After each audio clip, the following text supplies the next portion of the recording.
Aujourd'hui, 13 juin 2025, pour la 6e fois depuis le début de cette année 2025, nous sommes sur la tombe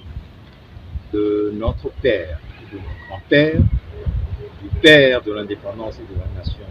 togolaise, Sylvanus Epiphanio Elpidio Juan Olympio, et de son épouse, notre maman, notre grand-mère, Dina Olympio. Nous sommes venus renouveler l'appel que nous sommes venus leur adresser ici, il y a 6 mois de cela, le 13 janvier 2025, pour qu'ils prennent le devant de la lutte du peuple togolais. Et je me rappelle que ce jour-là, ce n'était pas simplement nous qui avons constitué la plateforme Sylvanus Olympio Forever qui sont venus, mais à notre suite, toutes les organisations de la société civile et tous les partis politiques qui parlent sincèrement au nom du peuple togolais sont venus dire exactement la même chose que nous, à savoir que les morts ne sont pas morts et donc il faut les appeler pour qu'ils prennent le devant de la lutte dans certaines circonstances exceptionnelles comme celles que nous connaissons au Togo. Et après ce 13 janvier 2025, nous avons estimé qu'il n'était pas suffisant que nous venions seulement une fois en début d'année et que nous soyons remontés à l'année prochaine pour un prochain retour. Et donc, ce que nous avons fait depuis, c'est d'avoir décidé de venir tous les mois, tous les 13 de chaque mois, mais renouveler cet appel, insister sur cet appel afin qu'il devienne réalité. Et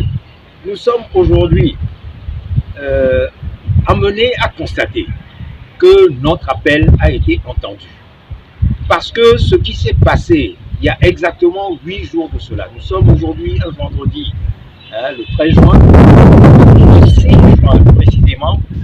mais la population togolaise s'est fortement indignée, s'est soulevée pour exiger la libération des détenus politiques, au premier rang desquels Amron, qui a été simplement arrêté parce qu'il n'a fait que dire des vérités que beaucoup d'institutions auparavant ont dites, notamment sur la politique de répression qu'il y a dans le pays, la mauvaise gouvernance, les arrestations arbitraires, le viol de la démocratie, le viol de la Constitution et toutes sortes de choses que le peuple togolais connaît, auxquelles il est habitué. Et notamment, cette 5e République imposée à coup de force, qui instaure le Togo comme une sorte de monarchie où le peuple n'aura plus droit de dire son mot sur le choix de celui qui va le conduire. Et parce que Amron a dit cela, et d'autres avec lui, eh bien, ils ont été arrêtés. Et cette fois-là, ça a été la goutte d'eau qui a fait déborder le vase. Les populations indignées, à l'appel de nos frères de la diaspora, nos frères et sœurs de la diaspora, mais se sont portés dans les rues pour souhaiter un bon anniversaire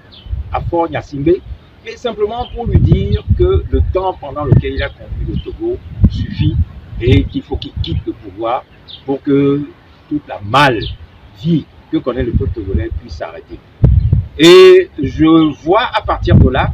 le signe que l'appel que nous avons lancé à notre père, père de l'indépendance, le père de la nation togolaise, mais a été entendu et qu'il a pénétré le corps du peuple togolais, des citoyens togolais, mais pour qu'ils s'insurgent contre le sort qu'il leur est fait. Et pour cela, aujourd'hui spécialement, une semaine après, nous avons tenu à renouveler notre serment d'être présent sur sa tombe tous les 13 et pour le remercier pour cette tâche qu'il a accomplie et pour lui demander qu'il fasse plus. Parce que dans ce mouvement qui s'est développé, mais beaucoup d'arrestations arbitraires ont eu lieu. Si certains de nos camarades qui ont parlé avant moi disent que eux, ils ont été libérés, beaucoup d'autres croupissent en prison pour avoir été arrêtés arbitrairement. Et ce mouvement du 6 juin a vu un viol incroyable de la démocratie. Non seulement des arrestations arbitraires, mais des voies de fait commis contre des journalistes, à qui on a arraché leurs appareils, qu'on a arrêté, conduit au commissariat pour qu'ils effacent les enregistrements qu'ils ont faits sur leurs appareils. Toute chose qui viole les droits les plus élémentaires des citoyens,